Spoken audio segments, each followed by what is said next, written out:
my God. It was a surprise when, for one, Mark's beanbag broke in half. It hit the table and ripped, didn't hit the blocks. Ready, second shot.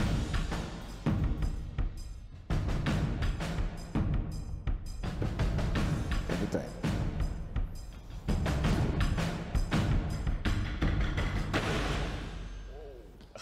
It's okay. Put a hole in the box. Nagulat nga po ako na hindi nila natumba. I was expecting na matumba po nila yon. Nang hindi napatumba ang binubuong puzzle, agad na ipinagpatuloy ng magkabilang panig ang ginagawang task. Help me find the other one. Flower. Kung si Andre at Lou ay nasa huling 3 piraso na ng puzzle na binubuo, si Mark at Kim naman ay patuloy na namumblema sa mga piraso ng kanilang puzzle. No. Yung nawag pa sa right side. Are we missing? Kasi yung tip. Are we missing?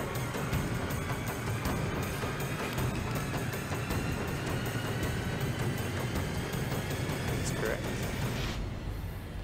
I think it's correct. Lou at Andre, Yes, kuya. binabati ko kayo. Kayo ang unang nakabuo ng puzzle. Kayo ang nagwagi sa hamon na ito.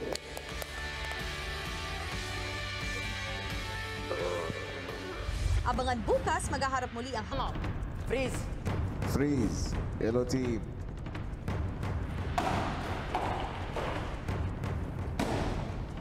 Sino nga kaya ang magwawagi? Yan, part yan ng 8. May maling puzzle pieces. What do you think, Yam Yam? Ang nanalo,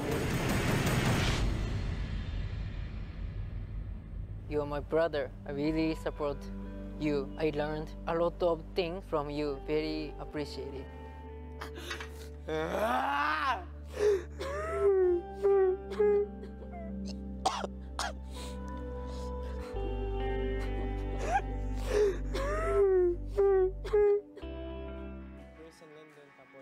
Ayan, welcome back sa Pinoy Big Brother. Medyo hindi kami mapakali dun sa mga preview bukas na episode. Nakita nga natin ang madamdaming pagtatagpo nito ni Fumiya at ni Yam Yam. Actually, meron na silang mga dating madamdamin na pagtatagpo na talagang pinag-usapan. Lalo na nung akala natin na lalabas na si Yam Yam ng bahay. Nakakaiyak yun. At bukas, ano nga kaya ang nangyari? At mapapanood rin natin ang mga susunod pa mga challenges. Pero speaking of challenges, yung kaninang challenge, nagwagi nga itong si Lou at si Andre. Congratulations! Congratulations, yeah. Ang galing nila. Nako, bukas kaya, sino kaya ang mga magwawagi sa mga challenge? Sino yung mga nakita natin kanina? Fumiya and Yam Yam. Fumiya and Yam Yam going against Grace. Either JC and Tori. And then it was Chantel and Camille going against Lyndon and Grace. Ayan, matindi yung laban. Bukas, dalawa. Nako, magpapatuloy yan. Pero dito, Honey, bago ka namin pa-uwiin, bago natin tapusin ang ating episode, meron kami dito tinatawag na segment na Hot Seat, kung saan i-grill ka namin sa pamamagitan ng hot question. Upo ka sa ating hot seat at ito ang magsisimbolo ng iyong pagpapakatotoo. Okay. Kaya dapat honest ka, Okay. diba? Straight up ang mga sagot. Ayan. Ready ka na ba, Honey? Ready? Ready? Okay. Maaari na siyang umupo sa ating hot seat, Honey. Ano ka lang dito, relax, chill ka lang, sabihin mo lang yung totoo. Tingin ka lang doon sa taas ng kama.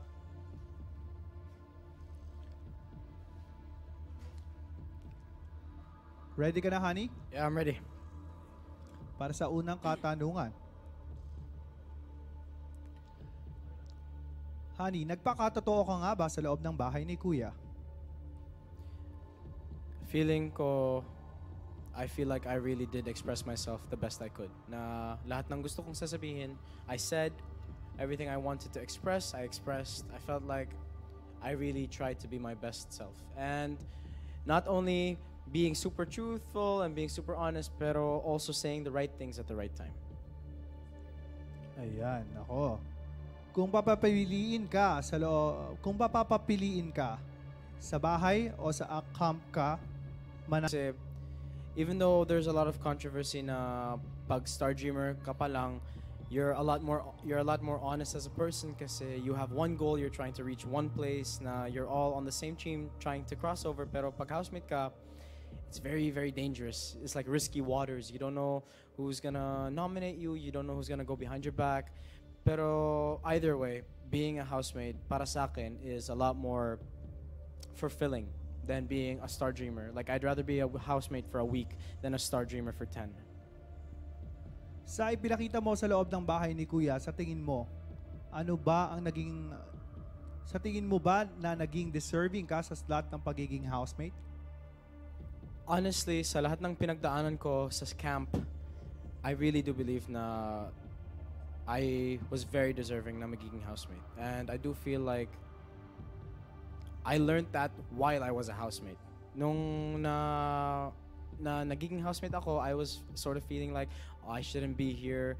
There are people who are more deserving. Pero as the challenges went on sa bahay ni Kuya and as I grew as a person, I really understood na things happen for a reason. And it was happening to me for a reason. Hindi lang basta. So I really learned a lot. Noong nag-I love you ka kay Chantel, naisip mo ba ang girlfriend mong naghihintay sa labas? To be completely honest, during the time of the date, nung nasa harap ko si Chantel, the atmosphere was all hearts, all balloons, all games, the food, everything was such like an aphrodisiac na forcing us to be ganon, na a couple, a pair. So nung that time, the only thing I could really think of was the person in front of me. The only thing I could really feel was the feelings I was feeling for the person in front of me, that time, specifically. As soon as the timer went off, Chantel went back into her room and I went back into my room. The lights went out, trying to sleep. That's when my girlfriend was the only thing na on my mind. And that's when all the regrets and all the sleepless nights started. Honey, faithful ka ba? I like to say that I am, yes.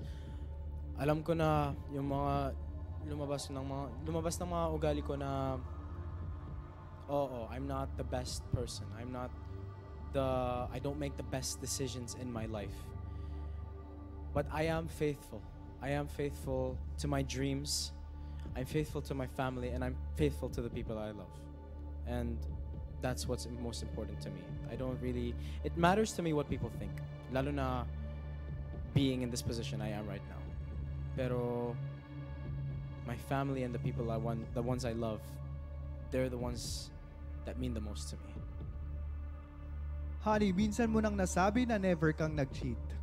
Masasabi mo pa rin ba ngayon yan? I think yung sagot ko kanina was medyo, yes, it was in the gray area. Sa totoo, what I consider nung nangyari sa camp was, yes, it was a form of cheating.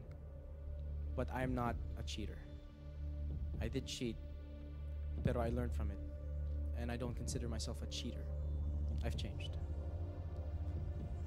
Nakita namin ang pagiging masaya nyo sa pool party at napansin ng taong bayan na boto ka sa kung anong ginagawa ng Ludre. Kung ikaw ba ang nasa posisyon ni Andre, gagawin mo rin ba yun? I honestly cannot blame Andre for anything he did that night kasi syempre lasing po siya. At nung lasing ka, you're sort of not yourself. You don't do the things that you would normally do if you were sober. So if ever I was in Andre's position, I might have done similar things. I might have done stuff that wasn't that bad or maybe even worse. I cannot say kasi alcohol is a very dangerous liquid to play with. So I honestly don't know if I was in his position what I would have done. It might have been worse or it might have been better, pero I can't say for sure. Honey, kung tingin mong deserving ka pang manatili sa loob ng bahay, sino sa tingin mo ang dapat nang lumabas ng bahay?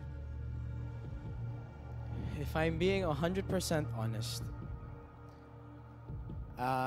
from everything I've seen so far, being on the outside world, I realized talaga na I was in a very bad place at a very bad time.